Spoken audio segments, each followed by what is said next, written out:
Yo tout le monde, c'est Sky Multim Gaming et aujourd'hui on se retrouve pour le premier épisode du Let's Play sur One Piece Razor Cruise. Alors comme vous le voyez, je suis déjà level 116. Bon, j'ai un petit peu joué au jeu, voire beaucoup, et j'ai avancé. Donc aujourd'hui on va recommencer depuis le début le mode histoire. Donc comme vous pouvez le voir, je pars en double Zoro. Donc grâce à Zoro, pour les sabreurs, il y a attaque x3 et HP plus 1,5. Et son spécial permet tout simplement de donner un boost et de faire pas mal de dégâts. Allez hop, c'est parti. Alors bien sûr au début ça sera facile, mais au fur et à mesure où on avancera, ça commencera à devenir un peu plus compliqué.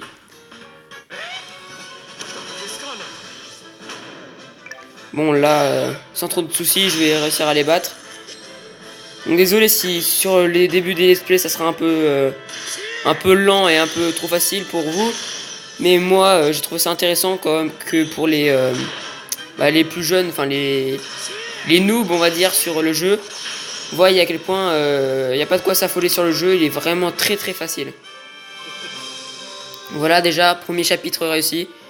Alors aujourd'hui on va juste faire le premier village, puis dans l'épisode suivant on fera tout simplement le prochain village qui est le village de Shell.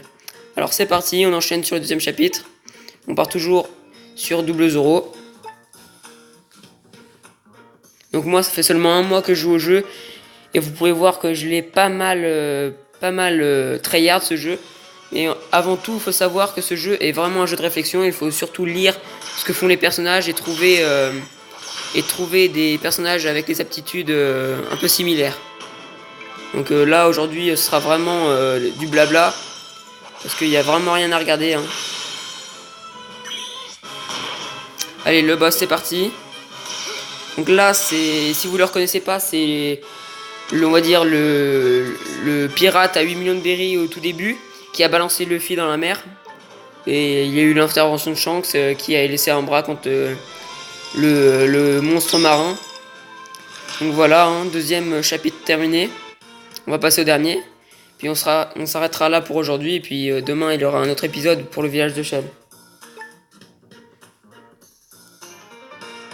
Alors, bon désolé si le chargement est un peu long, mais ma connexion est pas très stable aujourd'hui. Donc, allez hop, c'est parti. Hop. Voilà, alors si vous vous demandez comment j'ai eu tous ces personnages, alors avant tout, ce Zoro là, c'est un personnage gratuit que vous allez recevoir au bout d'une semaine de connexion il me semble. Et le Miwok il est farmable en quête. Après le Fossa c'est un personnage que j'ai eu sur une multi-invocation. Et pareil pour le Diamanté et le Bro qui sont farmables aussi.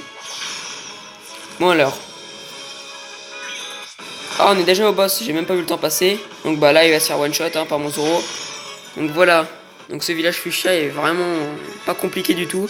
Il suffit juste d'avoir les personnages assez puissants. Et dites-moi si vous voulez que je fasse le même principe, mais avec en étant free to play, donc en utilisant des personnages vraiment gratuits. Et voilà, donc maintenant pour pas que la vidéo soit trop courte, on va aller voir un peu mes personnages. Donc comme vous voyez, j'ai ce Luffy là qui est farmable. C'est le premier Luffy que vous allez avoir quand il débute l'aventure. Bah, en l'évoluant, vous allez atteindre celui-là. Donc moi je suis juste en train de monter son level d'attaque spéciale. Parce que 21 en tour c'est assez énorme. Puis voilà. Donc maintenant on passe au prochain personnage. Bien sûr mon Zoro. Le Zoro franchement c'est un super personnage gratuit.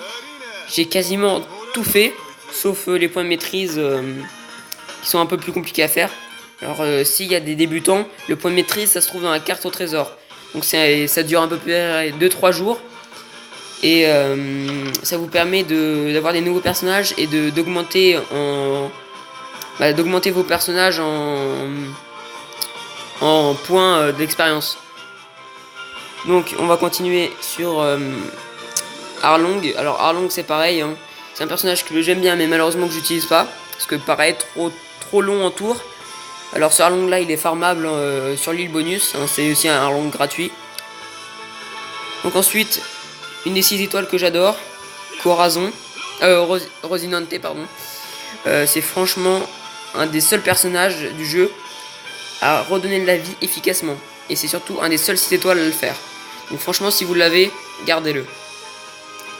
Alors, il y a aussi d'autres personnages gratuits. Par exemple, ce Smoker là, il est gratuit, il est farmable. Ce Sanji, c'est pareil, c'est le Sanji qu'on vous offre. Après, il y a ce Usopp là, c'est pareil, c'est celui du début. Et surtout, un des 6 étoiles que j'adore, c'est Barbe Blanche. Alors, Barbe Blanche, hein, c'est un 6 étoiles par la suite qui deviendra 6 étoiles, qui est super puissant, mais par contre en tour qui est énorme. 37 tours, c'est vraiment énorme pour faire des dégâts de zone. Donc si vous l'avez bien augmenté en level spécial, franchement il peut être pas mal. Bon, je vous laisse un peu regarder le sud de ma collection parce que je vais pas faire que parler, parce que je vais encore recorder derrière.